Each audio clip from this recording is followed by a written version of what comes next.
A manutenção de um tape deck cassete é uma das tarefas mais complicadas que tem no ramo de som vintage.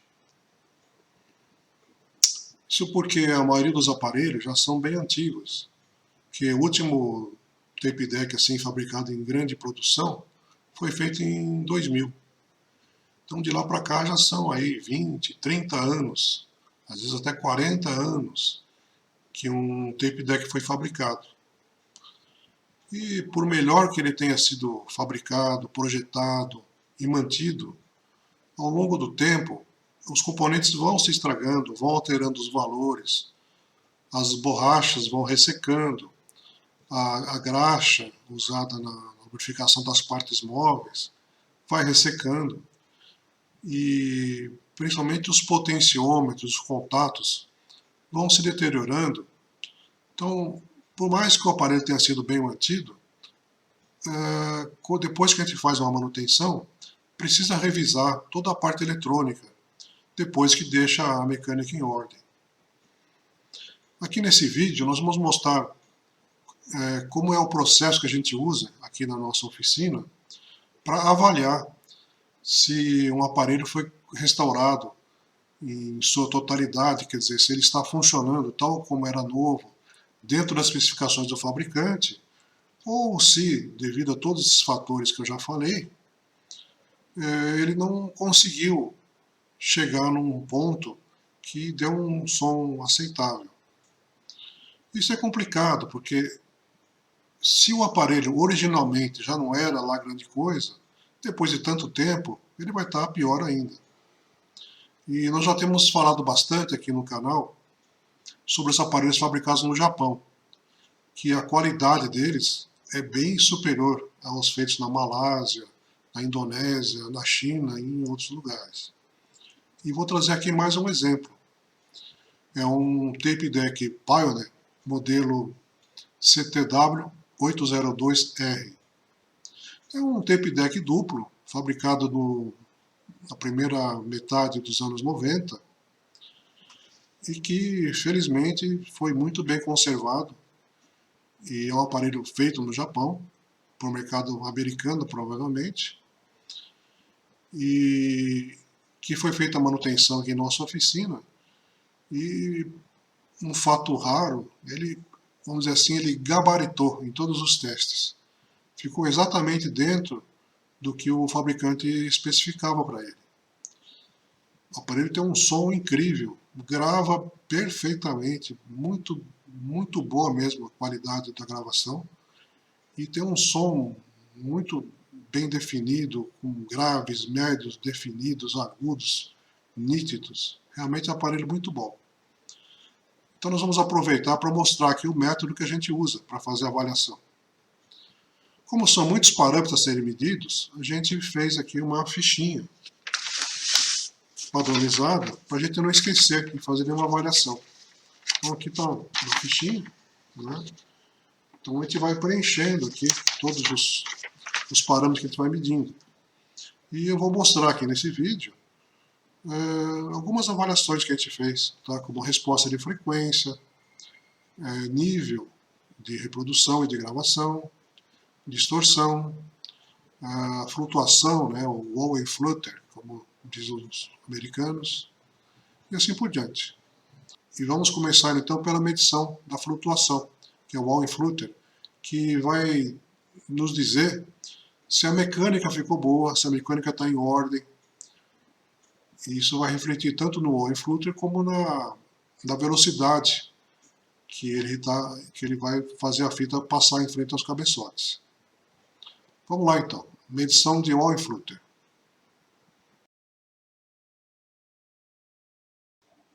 Esse aqui é o aparelho que a gente vai fazer a medição. Então é um tape deck Pioneer, é típico dos anos 90. Tem Dolby B, Dolby C, Dolby HX, tem o BLE, que é o calibrador automático de gravação. Então com o BLE qualquer fita praticamente grava bem nele, que ele ajusta automaticamente o bias, a equalização e o volume de gravação. Para fazer a medição, a gente usa uma uma fita cassete, que a gente mesmo produziu aqui, onde tem todos os sinais que a gente precisa para fazer os testes. No caso, o teste de Wall-and-Flutter é feito com um software chamado Wall-and-Flutter Meter, que eu vou mostrar na sequência. Essa aqui é a tela do software, Wall-and-Flutter Meter. Então, ele funciona assim. A medição pode ser feita tanto em 3.150 Hz como em 3.000 Hz. No caso, a fita que nós estamos usando é de 3.150 Hz. É um som bem agudo que vocês vão escutar. Ele tem duas medições aqui. Então, ele pode ser feito aqui na ponderação DIN, que é o que a gente usa, mas ele mostra também o valor de pico, porque vocês vão ver que a flutuação, né, o próprio nome já diz, a medição, existe uma flutuação no som, e é isso que vai ser medido aqui. Então ele indica um valor médio e aqui o valor de pico. Então eu vou colocar o som, a fita para rodar, vou clicar aqui em Start, né, que é iniciar, e vamos ver aqui o resultado da medição. Então esse som agudo que vocês estão escutando é o sinal de 3.150 Hz. Eu vou clicar em Start. Pronto. Esse aqui é a variação que ele está detectando. Então ele está dando aqui, vocês veem que o valor varia, né? Por isso que é um valor médio. Então ele está variando mais ou menos em torno de 0,29, 0,30 de média. E o pico em torno mais ou menos de 0,5%. Essa aqui é a ficha técnica do aparelho fornecido pela Pioneer. Então a gente vê aqui que uma medição de Wall-and-Flutter, segundo eles, na norma DIN que nós estamos usando, é não mais do que mais ou menos 0,19%. Aí você pode dizer, mas a medição deu 0,3%. Sim, mas acontece o seguinte, esse valor especificado aqui pela Pioneer foi obtido com fita de altíssima qualidade, ao passo que essa nossa fita foi gravada nesse próprio aparelho. Então, o aparelho ele vai causar duas linhas de flutuação, uma na hora que grava e outra na hora que reproduz. Então, para a gente chegar num valor mais próximo da realidade, precisa pegar esse valor medido pelo software e dividir por 2. Então, no caso, se ele está dando em torno de 0,3, na realidade ele está indicando que é 0,15. Ou seja, está muito próximo da especificação da Pioneer. E o que significa esse valor? 0,15, 0,19? Auditivamente, significa que o mecanismo está em perfeitas condições e que ele reproduz um som bem firme, sem flutuação, um som que não tem variações de tonalidade.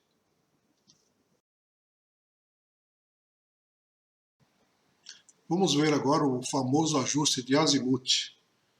O azimuth nada mais é que a inclinação que o cabeçote tem na posição vertical em relação à direção que a fita está correndo. Se o azimuth estiver fora, o que vai acontecer é que a reprodução vai ficar com poucos agudos. O ajuste é muito simples, você precisa de uma fita padrão, gravado um sinal de alta frequência, geralmente 8 kHz, 10 kHz, alguma coisa assim, que tenha sido gravado num deck que você tenha certeza que está com o azimuth correto. Então você usando um milivoltímetro, então mesmo um medidor de VU, que é o que nós vamos mostrar aqui, você tem que ir regulando o parafuso até que os dois canais fiquem iguais. Simplesmente isso. Se você não tiver uma fita padrão, como no nosso caso, você pode usar uma fita, qualquer fita gravada com uma música, de preferência com bastante agudos, que tenha sido gravada num deck que você sabe que está tudo certo, o azimuth correto, o bias correto e assim por diante. Para fazer essa medição, nós vamos usar um software chamado VU-Meter para PC, mas pode ser feito também com milivoltímetro de áudio, sem problema nenhum. Esse aqui é o software que a gente vai usar, o VU-Meter para PC. É um software gratuito, você pode baixar pela internet sem qualquer dificuldade. Então, o que eu vou fazer agora, eu vou pôr para tocar a nossa fita padrão, que no caso é em 8 kHz, e mostrar como a altura ficou correta.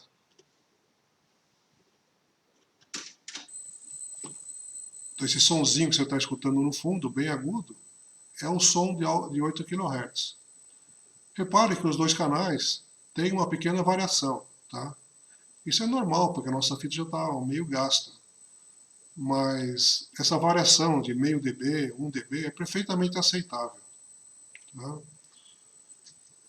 Eu vou mostrar o que acontece quando eu mudo o azimuth, para ver como altera aí as edições. Aqui eu estou virando para um lado, aqui eu estou virando para o outro. Então, quando você deixa os dois iguais, aí, veja como diminuiu bastante o nível de cor, porque eu virei muito o parafuso. Então você vai nesse joguinho aqui até deixar os dois canais o mais alto possíveis e o mais iguais possíveis, como está aí. Então, no caso aqui, o azimuth está perfeitamente calibrado de acordo com a norma.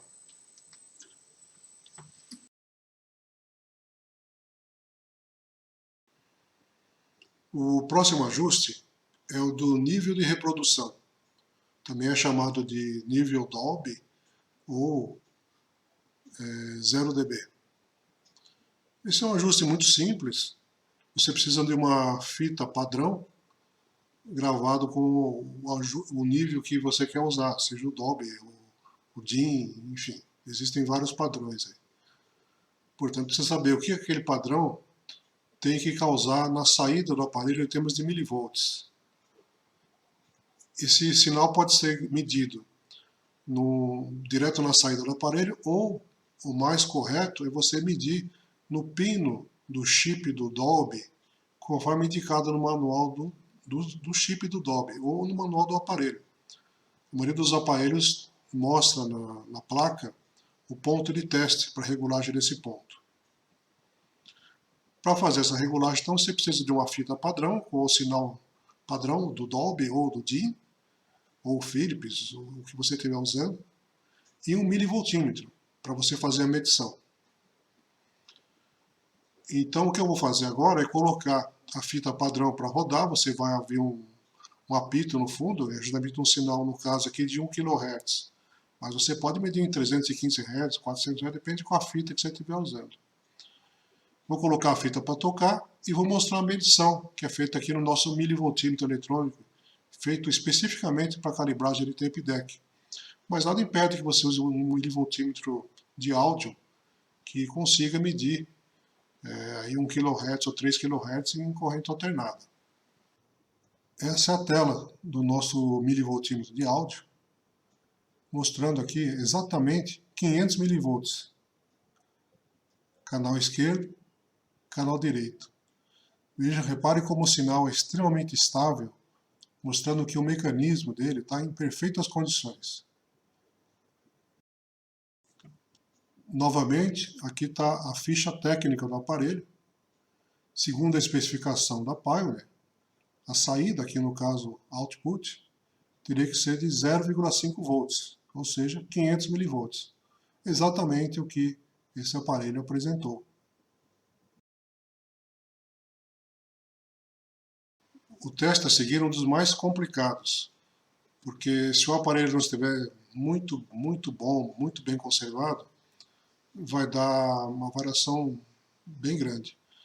Eu estou falando do teste de reprodução usando várias frequências, ou seja, graves, médios e agudos. O ideal é que essa medição seja o mais plana possível, quer dizer, o nível dos graves, médios e agudos tem que ser exatamente igual.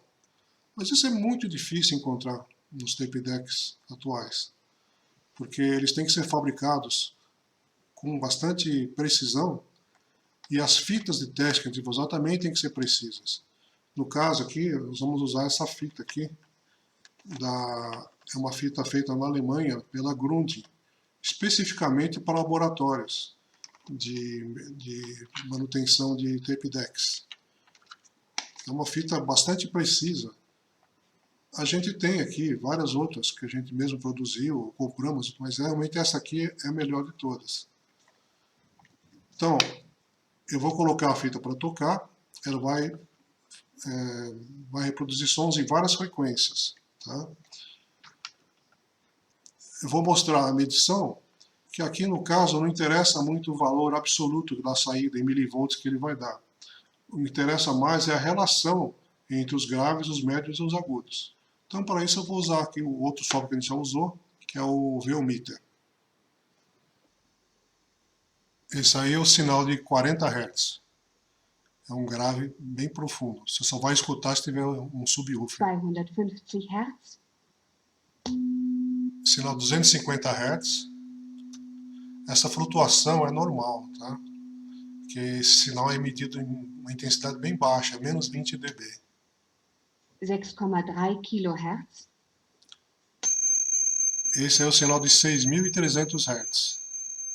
Então você vê que todos eles ficam mais ou menos em torno do 0, mais 1, menos 1.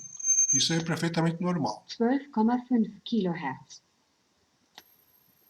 Esse é o sinal de 12.500 Hz. Então se vê que a medição ficou mais ou menos entre menos 2 e mais 1 dB. Muito bom. Isso com uma fita de cromo, aqui no caso do laboratório Grundig, alemão. Isso demonstra que o cabeçote está em perfeitas condições e muito bem regulado. O que se espera de um tape deck é que ele não apenas reproduza bem as fitas, mas principalmente que ele grave bem. E gravar bem significa que ele deve gravar com baixo nível de ruído, com mínimo de distorção e que tenha um som que seja o mais próximo possível ao original. Então, se você grava de um LP, ou de um MP3, ou de um CD, não importa o que seja, a gravação que ele faz tem que ser o mais próximo possível. Então ele não pode induzir, não pode colocar na gravação itens que não fazem parte do original. Uma das maiores dificuldades realmente é a resposta de frequência, ou seja, o ouvido humano consegue reproduzir de 20 a 20 kHz, mas as fitas cassete, pela pequena dimensão e a pequena velocidade delas, conseguem chegar aí, vamos dizer, nos gravadores normais, sem grandes sofisticações, até uns 13, 14, 15 kHz. Qualquer coisa que grave acima disso já é considerado um excelente gravador. No caso desse tape deck que estamos analisando, vocês vão ver que ele chega facilmente a 17, 18 kHz com fita comum. Tá, mas como é que eu faço esse teste? Bom, tem muitas formas de medir a resposta de frequência de qualquer aparelho, especificamente dos gravadores. O teste mais simples é ir gravando várias frequências e depois reproduzir e medir a saída. Então, por exemplo, gravar um sinal de 100 Hz, 500 Hz, 1 kHz, 5, 10, 15 kHz, assim por diante. E depois mede a saída com o milivoltímetro. Mas um método mais rápido e mais fácil de fazer essa avaliação é usando um sinal branco, que é o processo que vai ser mostrado aqui. O sinal branco, o ruído branco, é aquele chiado que você escuta quando você está sintonizando uma estação de FM, por exemplo, e não tem sinal ali. É aquele barulho. Esse barulho, a vantagem dele é que ele contém todas as frequências, de 20 até 15, 20 kHz, todas misturadas. Então, gravando o sinal desse, analisando, a gente vai conseguir medir aproximadamente a resposta de frequência daquele aparelho. Bom, eu já gravei ali a fita que a gente vai usar como teste. Então usei um ruído branco, gravando no próprio gravador, no próprio tape deck que a gente vai avaliar. Então o que eu vou fazer agora é reproduzir esse som de ruído branco e analisar aqui no analisador de espectro. E vamos ver o que resultado que nós temos. Isso que está aparecendo aqui é o ruído, tá?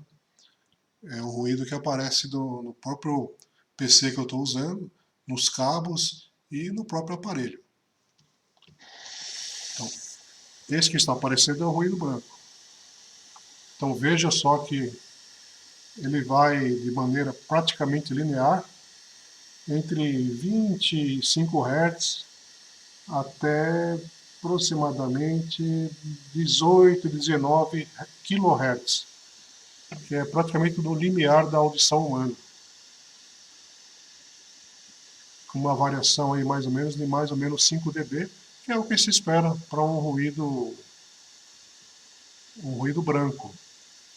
E note que a resposta é bastante linear, sem realçar nem os médios, nem os graves, nem os agudos. Novamente consultando aqui a ficha técnica do aparelho, feito pela Pioneer, nós vemos aqui que a resposta de frequência com fita tipo 1, né, que é a normal que nós estamos usando, vai de 25 a 18 mil Hz, que é exatamente o que a gente acabou de medir. Ou seja, o aparelho está rigorosamente dentro da especificação da Pioneer. E essa resposta até 18 kHz com fita normal, fita comum, é excelente. Repare que aqui no próprio manual, com fita de metal, que é a mais cara que tem, e que aliás hoje em dia é muito difícil de achar, vai até 20 mil Hz, 20 kHz, que é praticamente inaudível essa diferença, de 20 mil Hz para 18 mil Hz. Então, um excelente resultado. Esses são, então, os principais testes que a gente pode fazer para avaliar um tape deck, a sua qualidade, sua regulagem, seu estado de conservação. Poderia fazer aqui muitos outros testes, mas se você tiver interesse, deixa aqui embaixo nos comentários, ou entre em contato com a gente e vamos providenciar. Então eu sei que esse é um assunto bastante técnico, mas como tinha muita gente perguntando como é que afinal de contas a gente faz esses testes, por que os aparelhos que a gente calibra aqui são diferentes dos outros aparelhos que tem por aí, então está aí o processo que a gente faz. Depois que a gente faz todas essas medições, então a gente pega aquela fichinha e vai marcando tudo que a gente anotou, tudo que percebeu, os testes que a gente fez, e isso aqui a gente entrega para o cliente, para ele ter uma referência do nosso trabalho e do aparelho que ele tem em mãos. E espero que você tenha gostado do vídeo e qualquer dúvida, qualquer sugestão, estamos aí à disposição.